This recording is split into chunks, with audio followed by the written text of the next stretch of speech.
Hi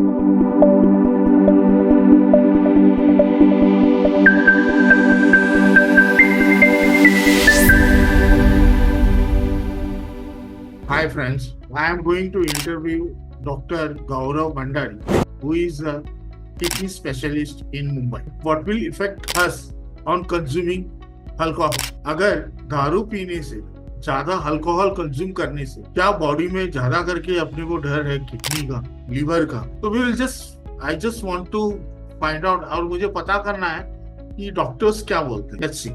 I'm waiting for him. Let's welcome. Hi doctor. Hi, Is hi, it how are you? available? Fine, fine. How are you? I'm fine. Thanks for giving me the valuable time. मुझे public को ये दिखाना है कि alcohol consume करने से, because बहुत जन का क्वेश्चन ऐसा है, अल्कोहल मैं रोज नहीं पीता हूँ, मैं कभी कभी पीता हूँ, पार्टीज पीता हूँ, सो इज इट ओके? आपका सजेशन क्या है? So basically alcohol and smoking अगर बात करें तो एडिक्शन है दोनों. Alcohol occasional drinking is fine, but if it is a regular habit then it is not good. तो ओकेजनली हम हमारे बहुत सारे पेशेंट्स को बोलते हैं कि वो मुझे पूछते हैं सर हम स्मोकिंग करते ड्रिंकिंग करते, तो मैं उनको वही बताता हूँ कि स्मोकिंग तो बंद ही करना है, because smoking is not good, not at all good. Smoking आपका सर से लेके पैर तक it affects everything. It can cause stroke, it can cause heart attack, it can cause cancer. सबको पता ही है lung cancer and other cancers. तो definitely it can cause everything. So smoking तो करना ही नहीं है. Alcohol in moderate consumption is fine. अगर आप 1 drink or 2 drinks ले रहे हो हफ्ते में, then that is fine. But you should generally avoid making it a habit कि daily चाहिए हमको 2-3 drinks चाहिए, वो avoid करना है. Secondly, ठीक है, alcohol moderately में लिया तो ठीक है, but उसके साथ जो चखना, जो फ्राइड चीजें, ये सब जो आती है, डेफिनेटली वो सब चीजें तो कम करनी रहती है. तो इसलिए खाली प्लेन ड्रिंक लिया तो ठीक है, बट वो साथ की जब चखने वखने सबको डेफिनेटली नहीं खाना चाहिए ज्यादा तला हुआ चीजें और ये सब. आज के तारीख में kidney transfer is a big expense and it's kidney. Normally मैं सुनता हूँ किसी का भी ज्यादा कंज्यूम अल्कोहल कर रहा है या कोई भी ऐसा, तो किडनी इन्फेक्शन का मीन्स आपके हिसाब से how it can be handled and how expensive it is? So basically हाँ, आप अपना किडनी ट्रांसप्लांट ये होता है जब हम एक किडनी कोई डोनर से लेके एक रेसिपिएंट जिसका किडनी खराब है, जो किडनी पेशेंट है, उसके अंदर हम ट्रांसफर करते हैं. That is known as kidney transplant. Drinking as such पर से किडनी को अफेक्ट नहीं कर सकता, बट जैसे मैंने बोला, if too much of drinking is there which is an addiction which जिसका हम लोग एक क्रेव करके रहता है, जिसमें हम वो क्वेश्चन एक रहता है जिसमें हमको पता चलता है कि पेशेंट को कितना एडिक्टेड है टू अल्कोहल. तो वो सब चीजें जब हो जाती है तो definitely it is not good. So उस चीजों का ध्यान रखना है. सेकेंडली, बहुत बार ये मिथ है कि दारू पीने से किडनी स्टोन पास हो जाता है, बट सेकेंडली दारू actually causes dehydration. So it can cause more stone formation. Secondly, it has lots of oxalate content which further can cause stone formation. So ये सब चीजों को generally avoid करना है. Alcohol in general should not be consumed and it should not be made a habit. Recently हम लोग drink and अगर आप उसके सिर्फ किडनी मेडिकल इश्यूज नहीं देखे तो सोशल इश्यूज भी इतने सारे. अभी आपने रिसेंटली देखा पोर्शे कार का एक्सीडेंट, पुणे केस एक्सीडेंट, ये सब. तो डेफिनेटली सोशल इश्यूज भी काफी चीजें हैं. In moderation everything is fine. In general life का एक ही रूल है, मॉडरेशन में सब करो फाइन है, बट नथिंग इन एक्सेस. आप कोई बॉडी या किसी का ऐसा फिटनेस देख के बता सकते हो कि you can consume how much quantity of alcohol? देखो, बॉडी देख के तो सच नहीं रहता है डिसाइड. जनरली जैसे डायबिटीज, ब्लड प्रेशर, ये सब जब चीजें रहती है तो उसमें हम लोग जैसे डैश डाइट और ये सब काफी सारे आते हैं, उसमें alcohol is still allowed 1 drink males में. 1 ड्रिंक इज 30 ml जितना, बट स्मोकिंग नहीं अलाउड है. एंड ऐसा पर से बॉडी सरफेस एरिया के हिसाब से इट डजंट चेंज. वैसा नहीं है कि जिसका बॉडी सरफेस एरिया है वो ज्यादा पी सकता है, जिसका कम है वो कम पीना है. इन जनरल डेफिनेटली कम तो ऐसे पीना ही है, बट डेफिनेटली ऐसा बॉडी सरफेस एरिया के हिसाब से अल्कोहल इनटेक शुड नॉट, ऐसा कोई डिस्क्रिप्शन नहीं है. Thank you doctor. And I just want to know that आपके पास दिन में कितना ऐसा पेशेंट आता है? I want to know the number of patient who are alcoholic and smokers, कितने ऐसे पेशेंट्स आते हैं? How much you see daily? आप कुछ बता सकते हैं? तो So that जैसे हमारा रेसिडेंसी जब हम एमडी मेडिसिन कर रहे थे तभी alcohol related liver disease which is alcoholic liver disease which is actually very common, जो बाद में क्रॉनिक लिवर डिजीज कराता है। तो we have seen minimum 10 cases per week of CLD secondary to alcohol. Ultimately liver failure होता है, body के अंदर सेप्सिस होता है, पेशेंट को एक स्पाइडर जैसा अपीयरेंस हो जाता है, वैसे ही बुक में लिखा है, वैसे हम पेशेंट देखते हैं, पूरे ककेक्सिक, बीच में एब्डोमिनल डिस्टेंशन है, आजू बाजू हाथ एकदम पतले हो चुके हैं। सो ये सब typical CLD chronic liver disease के अपीयरेंस रहता है। And definitely it is way common, way common in CLD. Basically CLD के कॉज में ज्यादा आता है अल्कोहल, किडनी रिलेटेड कम इश्यूज होते हैं, बट डेफिनेटली लिवर इश्यूज बहुत ज्यादा होते हैं अल्कोहल से। एंड काफी केसेस देखे हैं। एंड इमोशनल ट्रोल फैमिली पे आता है, इकोनॉमिक ट्रोल आता है, प्लस बीमारी जो है उसका ट्रोल। So it takes away everything. Alcohol takes away everything. So finally, what you suggest to the public कि is there any symptoms कि आपको अगर लगे कि बाबा, so you have to rush to the hospital? या सो For जैसे example, कोई लोग बहुत प्राउडली बोलते हैं कि हमको चढ़ती नहीं है तो वो पीते रहते हैं, बट रादर ऐसे पेशेंट हमारे लिए ज्यादा हार्मफुल रहते हैं। उनको चढ़ नहीं रही है तो वो पीते जा रहे, बट दे डोंट अंडरस्टैंड कि they end up drinking more compare to other people. So जिसकी वजह से liver damage and other problems होती है। सो वो एक चीज है, ऐसे लोगों को तो स्पेशली बच के रहना है कि बाबा तुमको भले ना चढ़े पर तुमको उतना ही लेना है, लिमिटेड क्वांटिटी में ही लेना है। सेकेंडली सिम्टम्स का अगर बात करें तो हाथों में सूजन, मतलब बेसिकली पैरों में सूजन, पेट अगर सूज रहा है, पेट फूल रहा है, आंखों के आजू बाजू अगर सूजन आ रही है, पूरा बॉडी ब्लोटिंग हो रहा है, तुमको अगर बोलते हैं ना यूरिन करने जा रहे हो ज्यादा फ्रॉथ आ रहा है, या ऐसे मेन इंपॉर्टेंट सबसे पहला सूजन, जॉन्डिस, आंखों के अंदर पीलापन आ रहा है, यूरिन कर रहे हो एकदम पीला यूरिन हो रहा है, सो जॉन्डिस हो गया, स्वेलिंग ओवर द बॉडी हो गया, मेनली पेट एंड पैर। तो ये सब अगर चीजें हो रही है तो डेफिनेटली ध्यान रखना है अपने को। okay, and someone says that मैं अल्कोहल पीता हूँ लेकिन जम के खाना खाता हूँ तो मुझे कुछ इफेक्शन होगा नहीं। Is it possible? नहीं, बुलशिट, ऐसा कुछ भी नहीं है। अल्कोहल गया तो बॉडी में ही गया ना, तो वो डेफिनेटली बॉडी में इफेक्ट तो करेगा ही, बॉडी के ऑर्गन्स को खराब करेगा, उसको चढ़ेगा नहीं। तो जो लोगों को बोलते हैं ना खाने के साथ क्या होता कि नहीं चढ़ेगा, but it doesn't remove the effect of alcohol on the organs. So वो चीज नहीं है।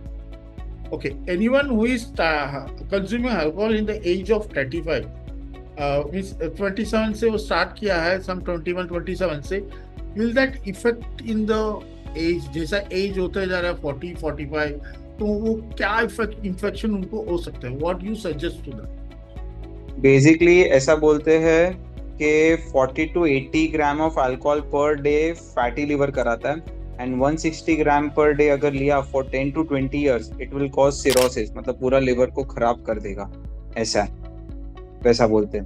तो इसलिए सेफ ड्रिंक इज अराउंड, आप पकड़ लीजिए ना, 2 ड्रिंक्स डे सेफ है, मैक्सिमम से मैक्सिमम 2 ड्रिंक, ऐसा है, उससे ज्यादा ड्रिंक नहीं लेना है। एंड अगर आप 20 साल 30 साल अगर आप डेली 160 ग्राम पर डे अगर कंज्यूम कर रहे हो then definitely आपका लिवर खराब होने का there are very high chances, ultimately heart failure हो सकता है, अल्टीमेटली किडनी फेलियर होता है, एंड ओवरऑल पूरा सिस्टम हिल जाता है and body can totally B damaged. Okay, but nowadays you have seen ये अटैक बहुत कम एज में आता है, and they are saying that must be one part of consuming, जो अल्कोहल ज्यादा कंज्यूम करता है उनको जल्दी अटैक आता है। Is it that way?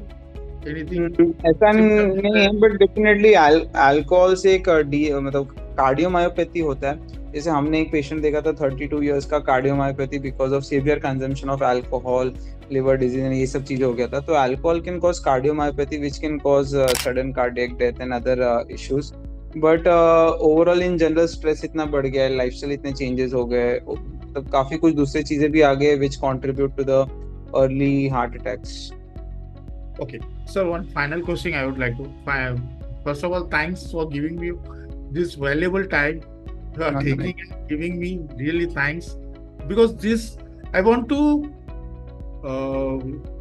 reach to the people and I want to show them कि what all is going on in our life, because they doesn't understand। आज के आज के जमाने में they take lot of pressure and they think that alcohol is the temporary solution and alcohol is the permanent solution for us. उनके लिए मैं बोलना चाहता हूँ, एक चीज मुझे पूछना है, आप किडनी ट्रांसप्लांट करते हो राइट? आपको यस। कितना केसेस ऐसा आता है क्या केसेस आता है? किडनी ट्रांसप्लांट के लिए, किडनी डैमेजेस के लिए, ऐसा how you kidney feel? Transplant basically CKD, अगर आप बर्डन देखें, क्रॉनिक किडनी डिजीज मतलब किडनी डिजीज का बर्डन देखें तो 1 in 10 people have kidney disease. इतना हाई प्रेवलेंस हो गया इन द रीसेंट वर्ल्ड। तो अगर आप रूम के अंदर अगर 100 लोग हैं तो 10 लोगों को किडनी बीमारी निकलेगा। ऐसा जरूरी नहीं है कि क्रिएटिनिन जो एक किडनी का मार्कर है सिर्फ वही बढ़ा है। यूरिन के अंदर प्रोटीन का लॉस, यूरिन के अंदर आरबीसी, डब्ल्यूबीसी, किडनी साइज छोटा, anything which is suggestive of CKD, आप एक में से 10 मतलब 10 में से एक लोग को पकड़ोगे तो वो किडनी बीमारी इतना कॉमन है। उसके अंदर फिर बाद में एंड स्टेज किडनी डिजीज काफी लोग प्रोग्रेस करते हैं। अगर जो कोमॉर्बिडिटीज है उसको कंट्रोल नहीं किया, एडिक्शंस रखा, लाइफस्टाइल नहीं इंप्रूव किया, तो एंड स्टेज किडनी डिजीज में जाते हैं एंड फिर अल्टीमेटली किडनी ट्रांसप्लांट होता है पेशेंट्स का। प्रॉब्लम ये आता है, अफोर्डेबिलिटी इश्यूज आते हैं, काफी चीजें आती है, डोनर नहीं है ये सब। बट डायलिसिस पे फिर बाद में they continue their life which is not good for them. The best thing is to do kidney transplant. We used to do at Gangaram institute where we studied. तो हम साल के 250 ट्रांसप्लांट तो हम करते ही थे, ऐसा है। सो या इतना high prevalence at one institute we used to do 250 transplant. So समझ लीजिए कितना हाई प्रेवलेंस है ESKD, end stage kidney disease. एक फाइनल क्वेश्चन, आज के Yes. तारीख में डायलिसिस बहुत हो गया, आई हैव हर्ड दैट कि ब्लड टेस्ट, पहला ब्लड टेस्ट ज्यादा होता था, आज डायलिसिस। तो एक पेशेंट है उसका डायलिसिस से क्योर होता है? डायलिसिस खाली किडनी का रिपीट मतलब ऐसा मैं बता सकता हूँ। डायलिसिस किडनी का काम क्या है नॉर्मली? किडनी जो ब्लड किडनी के अंदर जाता है, किडनी वो ब्लड को साफ करता है क्योंकि उसके अंदर बहुत सारे फिल्टर्स रहते हैं। साफ करके कचरे को यूरिन में बाहर फेंकता है एंड जो प्योर ब्लड है, जो फ्रेश ब्लड है, वो वापस से बॉडी के अंदर आता है। डायलिसिस वही काम करता है। जो किडनी का, जिसका भी किडनी काम नहीं करता है तो डायलिसिस वही करता है कि ब्लड डायलिसिस मशीन के अंदर जाता है, मशीन उसको साफ करता है एंड वापस से प्योर ब्लड, फ्रेश ब्लड वापस से बॉडी के अंदर डालता है। सो वो कोई किडनी को ठीक नहीं कर रहा है। जो किडनी का काम है वो कर रहा है। किडनी खुद से काम नहीं कर पा रहा है, किडनी खुद से कचरा नहीं साफ कर पा रहा है, तो वो डायलिसिस, वो मशीन उसका काम कर रहा है। बट वो कोई किडनी को नॉर्मल नहीं कर देता है। अगर किडनी नॉर्मल हो जाती तो फिर डायलिसिस लगता ही नहीं। So it's just a replacement, it is not, it doesn't cure the disease. That means a person who is taking dialysis, lifetime he has to do that? Lifetime he has to do dialysis regularly, thrice a week generally लगता है patient को। Yes. Thank you for your valuable feedback and support. Thank you. Thank you. Thank you. तो दोस्तों, आज हमारे मेहमान doctor गौरव भंडारी, जो kidney specialist in Mumbai, उन्होंने अपने से उनका इंटरव्यू से हमको ये जानकारी मिली कि हम अल्कोहल कम पीना चाहिए, जितना हो उतना कम पीना चाहिए। और जो बंदा ये सोचता है कि मैं कितना भी पीऊं मुझे चढ़ता नहीं है, और ये सोचता है कि मैं जितना भी पीऊं मैं उतना खाना खाता हूं तो मेरा शरीर में कुछ इन्फेक्शन होएगा नहीं, वो गलत है। वही हम डॉक्टर ने भी बोला, मैं भी वही बोलता हूं, आप अल्कोहल कम करने के लिए सोचिए और कुछ कीजिए, क्योंकि आप खुद इस चीज से, तकलीफ से नहीं गुजरेंगे, आपकी पूरी परिवार इस तकलीफ को झेलनी पड़ेगी। मेरी परिवार ने भी झेली, तो मुझे मालूम है कि इससे क्या होता है। तो मैं आपसे विनती करता हूं, आप कुछ भी करके आप अल्कोहल रिड्यूस कितना कम कर सकते हैं उतना कम कीजिए, क्योंकि आज के तारीख में ये dialysis, kidney failure, liver failure, damages, ये डायलिसिस के लिए हफ्ते में 3 बार 4 बार रोज लाइन लगती है। इसमें बहुत खर्चा होता है। आपको अगर आपका सराउंडिंग्स में, आपका फैमिलीज में कहीं भी कोई भी ऐसे लोग डायलिसिस में हैं, उनसे पूछ के देखिए कितनी तकलीफ उठानी। So try to understand, follow me for the support and the tips. मैं कोशिश करूंगा जितने से जितने आपको मैं नॉलेज शेयर करूं। मैं और भी डॉक्टर्स से इंटरव्यू लूंगा, तो मुझे फॉलो कीजिए for the sake. Thank you.